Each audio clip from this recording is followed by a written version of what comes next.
Hello everyone, and today we'll show you how to enable watch and earn option in TikTok. Okay, the first thing that you should do is to simply go and open the Play Store or App Store, whatever you have, and make sure that you have the latest update. So search for TikTok, just like so, then open it like so, and make sure that you do not have here this button showing you update instead of open. So now I'm gonna open my TikTok. Then you wanna go and click on your profile on the bottom right side. Then you wanna go and click on the top right side on this hamburger icon. Then you wanna go and click on settings and privacy. And you should make sure that your account isn't private. You should make your account public. And this is a very necessary step. So tap on privacy, then make sure that you have this option, the first option, toggled off. You do not have a private account, okay? This account is public right now.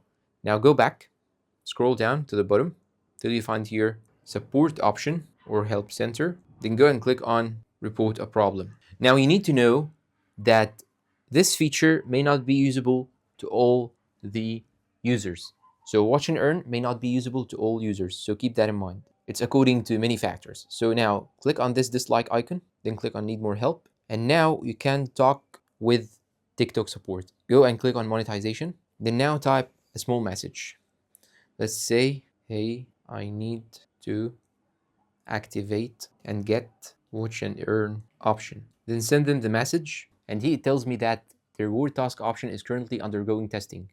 We appreciate your understanding as we work to make it available to more users. So that's what I was talking about. It is not available in all users at the same time. And that's all for today's video. If you find it helpful, please support us with like, subscribe, comment, share. Thank you for watching and goodbye.